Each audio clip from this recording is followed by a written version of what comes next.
Remember the 11th of November. And today, September 12th, we're almost into, well, I guess, again, depending on your time zone, 13 September 2023.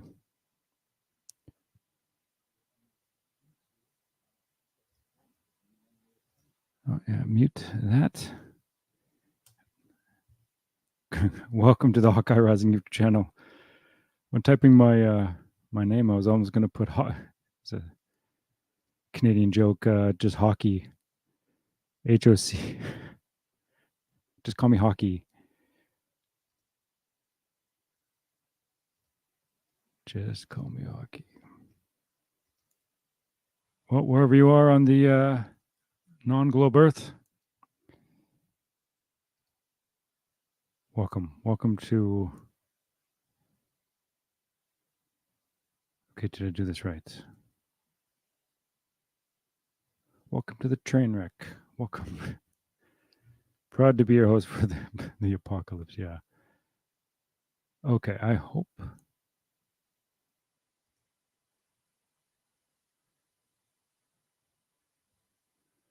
Oh, I guess let's run with it. Run with it. Alessandro Luigi Centurion. I know I'd hit this before, but I feel like I missed an opportunity. I think I missed an opportunity a couple of days ago discussing on both August 29 and yesterday this idea of back to this back and forth relationship between the Julian and the Gregorian calendar. Remember the Gregorian being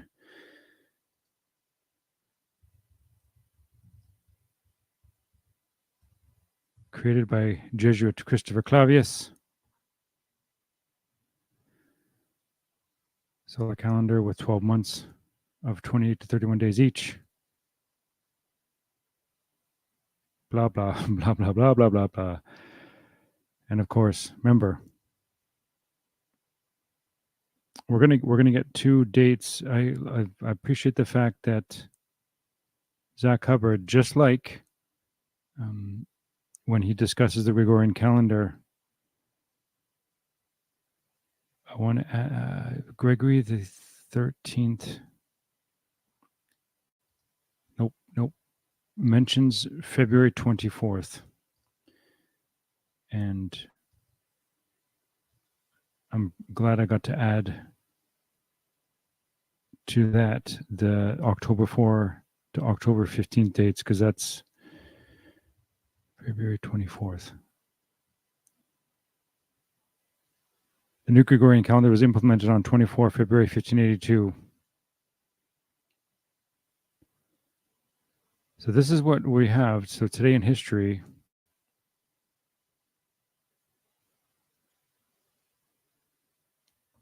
so we're finding another little detail, or at least we can add this detail to our list in our names, places, and dates folder of everything, everywhere, all at once. Pope Gregory the 13th issued an edict outlining his calendar of piss off. Come on. Subscribe now, yeah. So there we go. That's, if you got to see it, you got to see it. All right, let's go to our favorite Vatipedia. 1582. With the papal bull Inter Gravissimus, Gregory the 13th announces the Gregorian calendar. But it didn't begin on 24 February. Okay. All right. But Gregorian calendar, come on. October 4, 1582.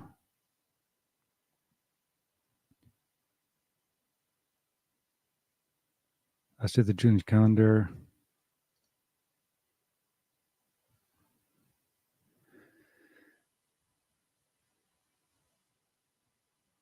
The death day of Teresa of Avila, the birthday of Robert Bellarmine,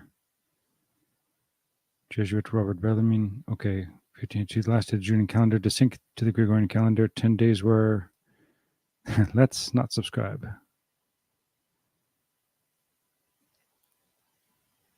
All right. While we're jumping around, let's just add this to the pile. Christopher Clavy.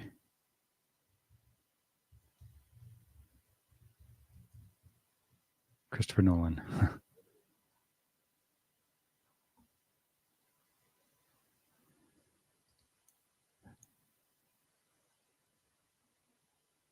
Happy looking dude. 25th March 1538. So certainly born right in the heat of all the goings on between Luther, Rome. Tyndale was burned October 6 October 1536. Matteo Ricci was born probably approximately about a decade later on that date, or at least that's his given birthday. So the death anniversary of William Tyndale. But 25 November. What's 25 November? Medal of Honor Day, amongst other days. National Medal of Honor Day on the March 25th recognizes all Medal of Honor recipients. The Medal of Honor is the highest military award for valor in the United States and was created in 1861, 4 years prior to the assassination of Abraham Lincoln. Okay, Christopher Clavius, 6 February 1612. Was a Jesuit German mathematician, head of mathematicians at Collegio Romano. Sounds familiar because Galileo Galilei. I don't want to start guessing. I believe it taught there, but I'm not going to.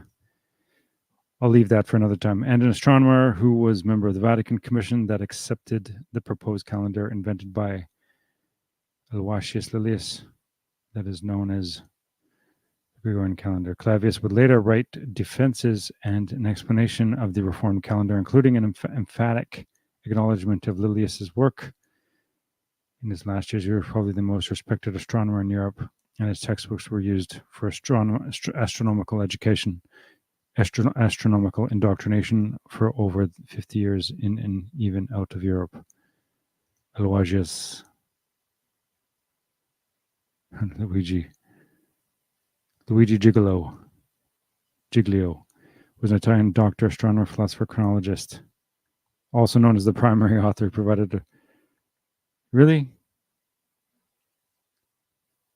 Does he have an SJ next to his name?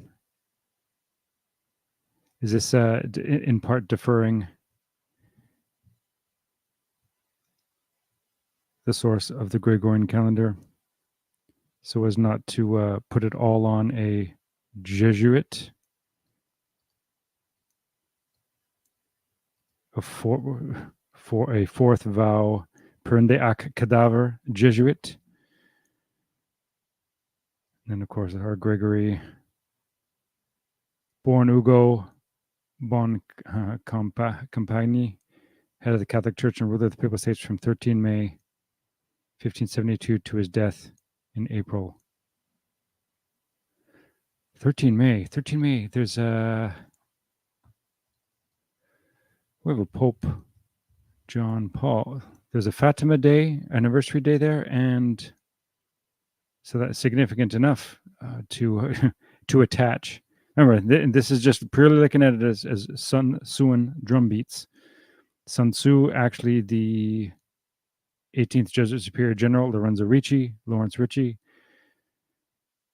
who engineered the Jesuit suppression in 1773, July 21st. Pope John Paul II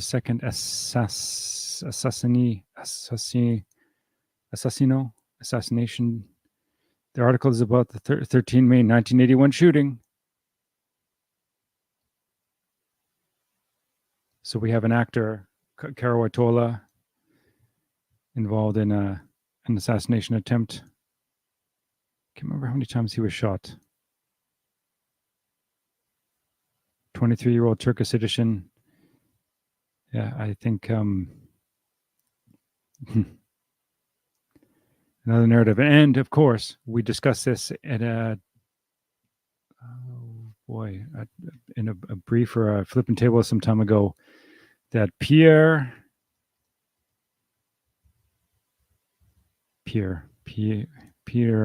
Elliott. I think he has more names than just the one middle. There we go. Joseph Philippe Pierre Yves Elliott Trudeau.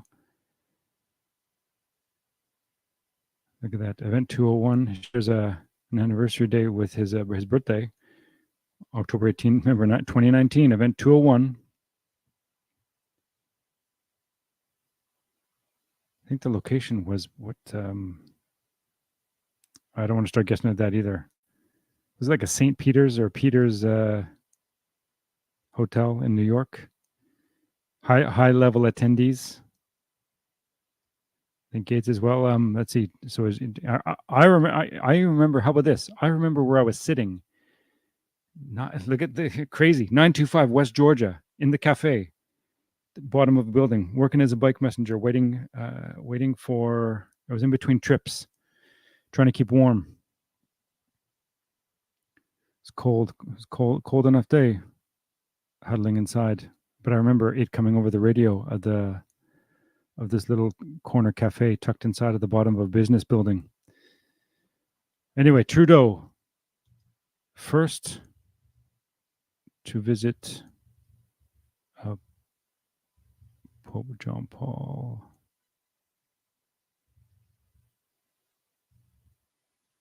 May 1981. Let's see. I wonder if it will just come up.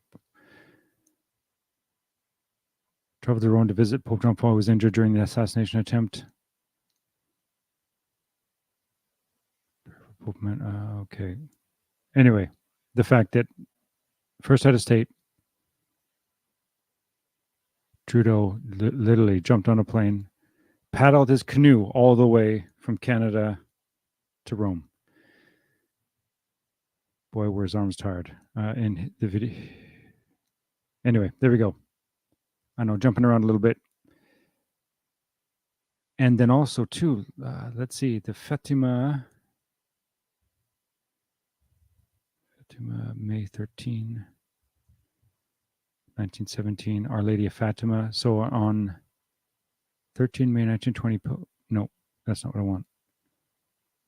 Our Lady of Fatima. Let's see.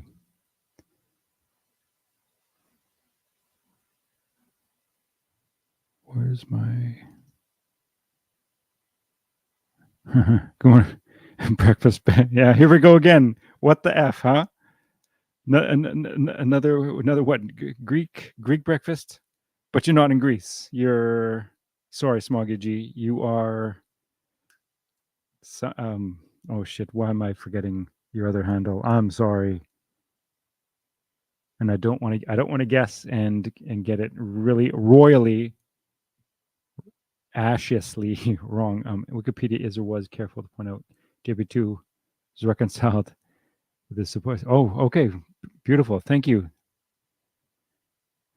Hey, UK. Thank you. How do I sound?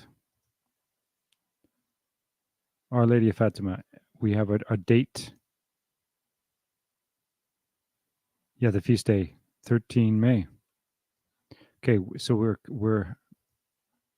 we have some interesting dates connecting all the way back to our Gregory the 13th. You know, it's not everything, but certainly suspicious enough. These are significant enough popes. I think in part that their dates are used for some Sun drum beats. We got the 31 July, 1558, 31 July, the death day of Ignatius Loyola in 1556. And now it was also made as feast day, a consecration 6 August. Of course, we remember 6 August from our other briefs, 12 March, so on and so forth. Anyway, if I'm not mistaken, okay. just another trail. Don't need to go down. But Gregory the 13th. And then, so 7 January 1502 to 10 April 1585. So again, 1582, October 4th, boom, Thanos snap, Gregorian calendar trumps the Julian. August 4th becomes August. October 4th becomes October 15th.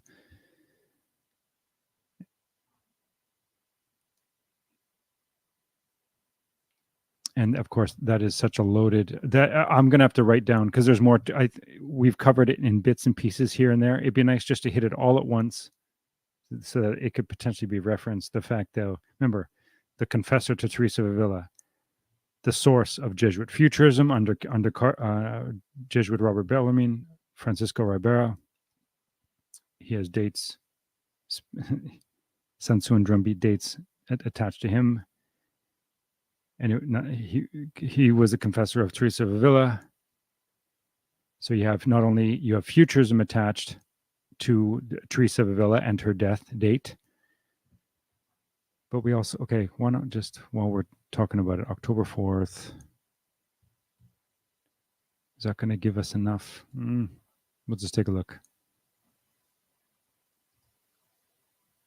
I don't know if this will give us everything that I want. Yeah, well, how about this? Then let's add to this too. Just quickly looking at the Vadi Wikipedia page. So the Coverdale Bible is printed with translations into English by William Tyndale and Miles Coverdale, and that's 1535. Gregorian calendar introduced. So now we're jumping to 1582. Gregorian calendar introduced by Gregory the 13th. Any other specific?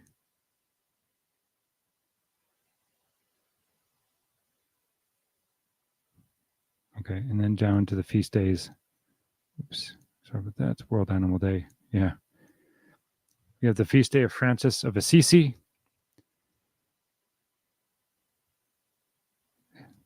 His death, 3 October 1226.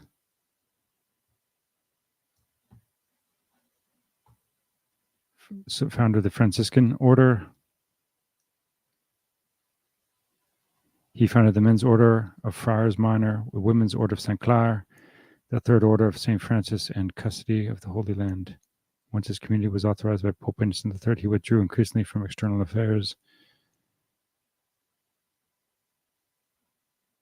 Catholic friar who founded the Franciscans.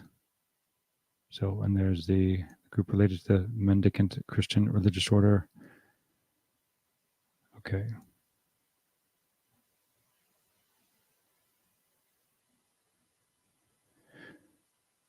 This is interesting too. So attributes: Franciscan habit, birds, animals, stigmata, crucifix, book, and a skull. So similar to Francis Borgia.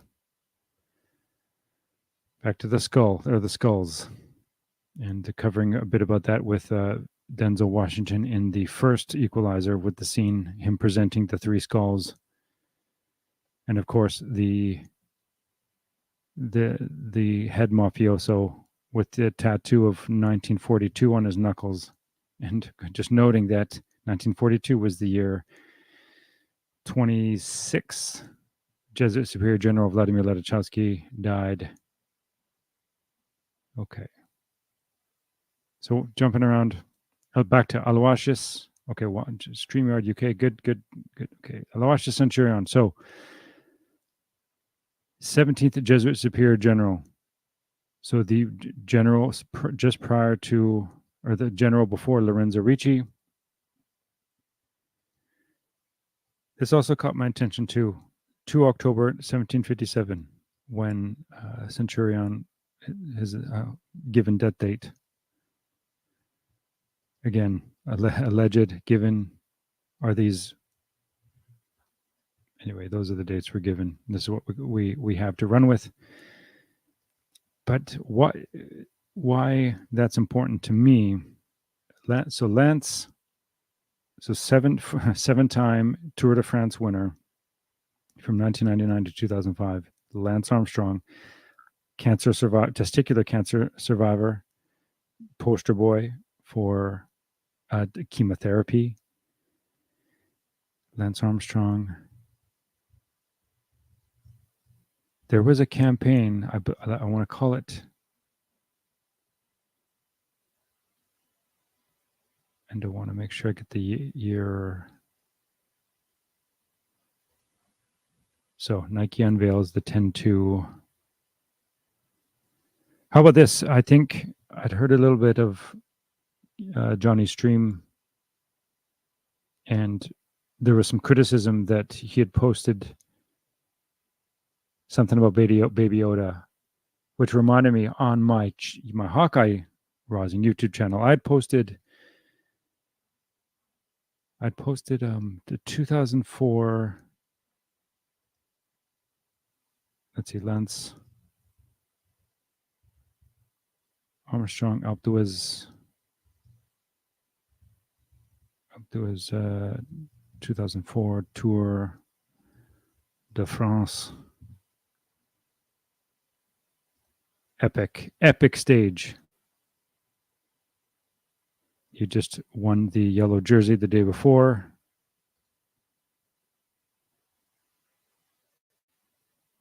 I'd posted this, or there was the video of his victory.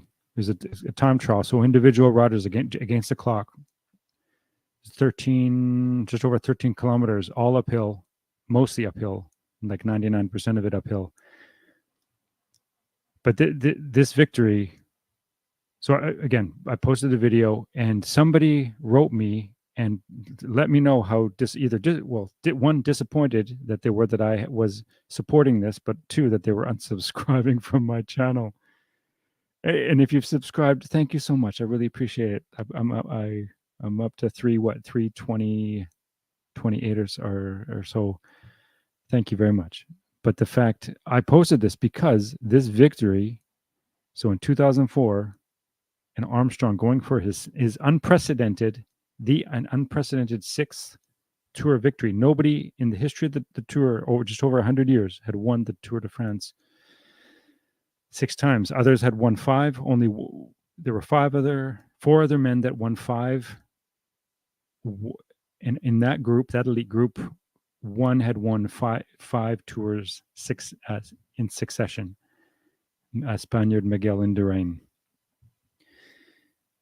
And Armstrong won 6, and then in 2005 went on to win 7. But nonetheless, this year, this victory on top of Alpe d'Huez, so he crushed the time trial, and the date was July 21st. So on the anniversary day of the suppression of the Society of Jesus, Armstrong in yellow crushes the Tour de France. And the previous year, as I've shown in a few other videos, like I've done 2 Lance Armstrong specific videos, which it was important for me to do because the Armstrong narrative it personally affected my own life. And of course, just like I did a couple of things with Billy Corgan, founder of the group, the Smashing Pumpkins. So it was important for me to go back and understand who are these people, why were they important to me, and then uncover the attachments to Rome, whether through a personal attachment to the Roman Catholic Church, or whether it was through a spouse or through a father, mother, so on. And remember, what's the secret of success? What's the mark of the beast? Well, remember, thoughts and actions that please Rome. Anyway, so in 2003, on July 21st, stage 15, which was a significant stage and heart-wrenching stage. A number of things had happened. On the final climb, Armstrong crashed, broke his bike, got up, had his cleat come unclipped, just about gave him a Nuksack Casino on the top tube of his bike, stayed upright, and then what happened? There was caught up with just a number of things. It was absolutely dramatic, absolutely epic. And it was and for me and within my family, it's the first year my my mother, who again, how something, again, this emotionalism in sport, the connection between high emotions in sport. My mother, who had been let go from her for, I don't know, 30 plus years at a particular job that she was very good at, couldn't even get in a car and go to work anymore. So this is the 03 was the first year she ever saw the Tour de France, or really saw the Tour de France. And two times, one time said, because something had happened every day. I'm sorry if I feel like I'm blabbing on about this, but who cares? This is my channel. I can. But I remember my mom. What did she say? She said, "I don't know how much more I can take of this, because every single stage something crazy happened, mostly involving Armstrong." And again, it just the emotions that it provoked, because in 03 he was going for win number 5, which he got barely, whereas other years he trounced the competition in part, but it wasn't just a fact of crushing the competition, but it was how he did it. It was awesome. And not many would argue, if you've seen the footage, it is incredible to see the feats that were accomplished by this man. Okay, so I don't know how much more that I can handle, and then she said, I don't know what I'm going to do when the tour is over. And what's crazy is my father caught the tail end of the 03 tour, and in 2004 was involved. Crazy how back to this idea, the Armstrong narrative affected almost all of my family, my parents. That's a pretty big deal, because this was so uncharacteristic.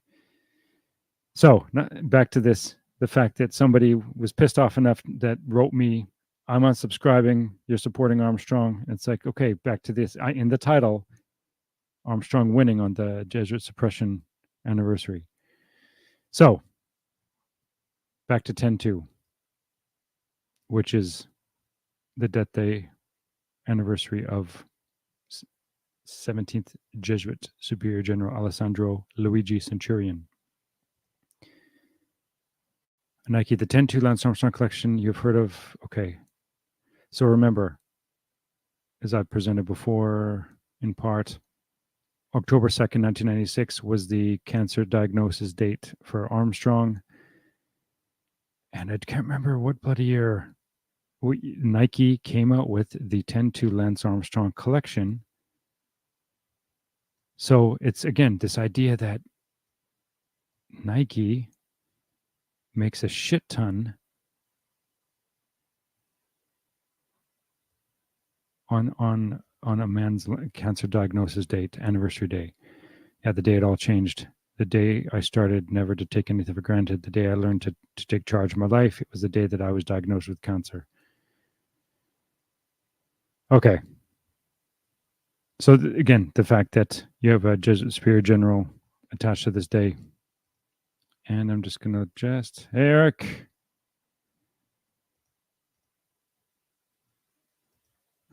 Wasn't planning on jumping into that, but I did want to just acknowledge, on the feast day of the beheading of John the Baptist, you have the birth of Alessandro Luigi Centurion, who would become 17th Jesuit Superior General. I also believe that Lorenzo Ricci's engineering of the suppression of the Society of Jesus, the French Revolution, think of all the events that happened from 1758 right up into the early 1800s. Like, you have the birth of Napoleon Bonaparte, you have his training, you have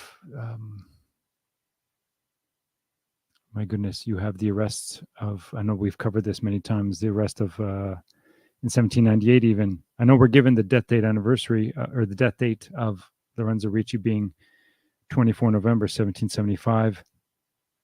and yet that's highly questionable since the Declaration of Independence signed on his 73rd birthday, August 2nd, 1776. And we have a citation that lists a particular man known as the professor. Saucy is a source. I believe he's citing Manly Palmer Hall's. I'd have to get that properly to cite it, but he's citing a prominent Masonic author, Manly Palmer Hall. Let's see.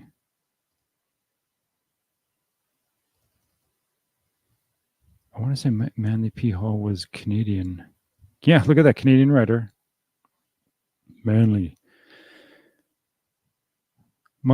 Okay, come on.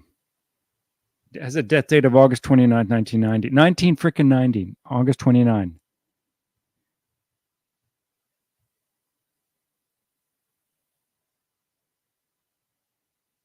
Oh, fuck.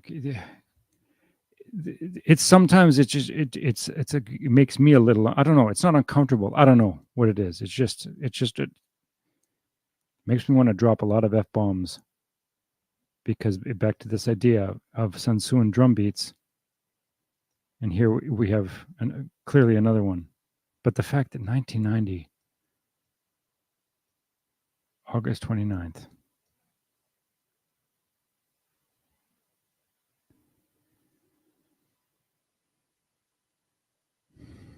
Okay. Okay. The main purpose, I was going to just do a 5-minute and basically discuss briefly in part I've mirrored a video on my channel, Dr. Jorge Fleckes, Total Body Iodine Sufficiency. And I just wanted to note that we have, and part of his presentation going against I think in North America, the daily recommended intake is 100, I believe it's 150 micrograms, very, very small amount.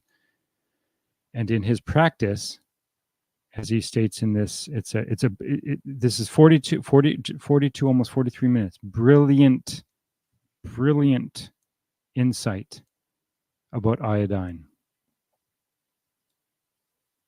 And I just wanted to point out in his bio, Jorge Fleckes, born in Puerto Rico, received his medical doctorate degree and master's in public health at Loma Linda University in Loma Linda, California. ... And of course, we take a look. What is Loma Linda University? Loma Linda University is a Christ-centered Seventh-day Adventist university dedicated to mission-focused learning through the integration of health, science, and faith. Brilliant. But back to this, going against the grain, directly challenging the 150 microgram recommended daily intake in North America, and putting it up against what a pregnant Japanese woman would take, which is in her daily diet, which would be approximately the equivalent of 13.8 milligrams, not micrograms, milligrams. And so in his practice, and there was a team of men, I think one has passed, but there's 2 book titles I'll give a shout out to. So The Iodine Crisis by Lynn Farrow. The Iodine Crisis, What You Don't Know About Iodine Can Wreck Your Life. And Iodine, Why You Need It, Why You Can't Live Without It by Dr. David Brownstein. And there's a connection between, I believe, Brownstein and Fleckes. Nonetheless, brilliant insight. So I was just going to jump on in 5 minutes, discuss Jorge Fleckes. I'll put a link to this and in the chat, in the description box. All right, let's see. I've got winding down. Okay, Eric, we're just reading. We just wanted to ask: are you aware a lot of massage therapy seem to have connection to the Jesuit?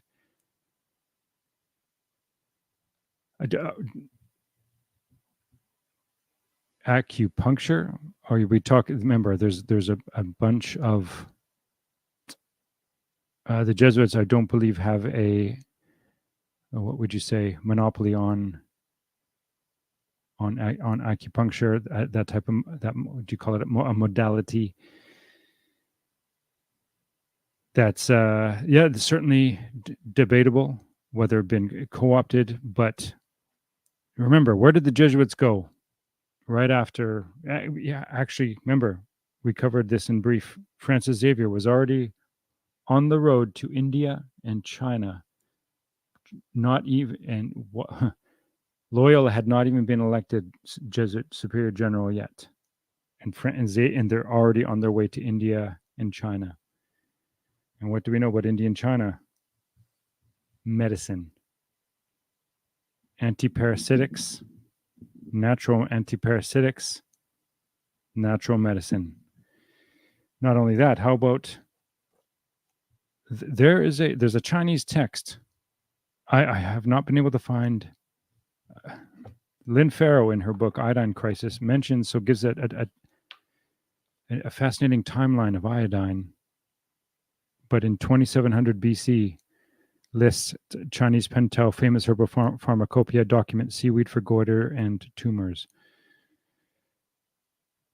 I think in part can the tribe of Shem be traced to China? Shem would have had an incredible amount of information carrying over from the antediluvian world. Anyway, it begs the question again: why did the Jesuits immediately head to India and China, and also Japan? So they don't own acupuncture. I think acupuncture,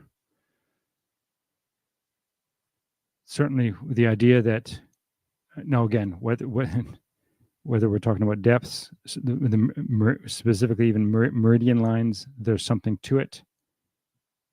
I've benefited greatly from a technique called IMS, or intramuscular stimulation, by very, very, very long needles.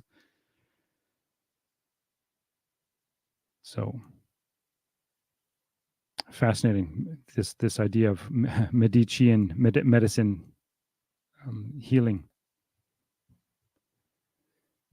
But again, just pointing out iodine, Dr. Fleckis, and at the very least trained at a Seventh-day Adventist university, might actually be a Seventh-day Adventist himself. So I think a very credible source. Nonetheless, we don't turn our brains off, but there's something to it. So unfortunately, iodine is demonized. It is feared. But noting that when we're I would absolutely agree, each and every one of us deficient, iodine deficient. And when we're iodine deficient, it leaves the door open for fluorine or chlorine and bromine. Anyway, okay, I think we'll leave it at that. Okay, how about this? And then back to, and I've covered this. I have, I love iodine in the thumbnail that I had briefly covered. Let's see, Bernard Courtois. Can I spell? No. We have two fascinating to me Sun Tzu and drum beats. We have Jean Joseph Marie Amiot, the air quotes translator of Sun Tzu's Art of War, 13 articles. But then we also have the death date, September 27, the anniversary of the Jesuit order. So the man credited to discovering iodine in 1811 during the Napoleonic Wars too. Actually, as a result of creating gunpowder. Bang, bang. Okay. Smoggy G, J.R. Bob Dobbs. Eric, thanks for checking in. Really appreciate it. Much love to you guys. If you're catching this at a later date, blessings wherever you're at. All right.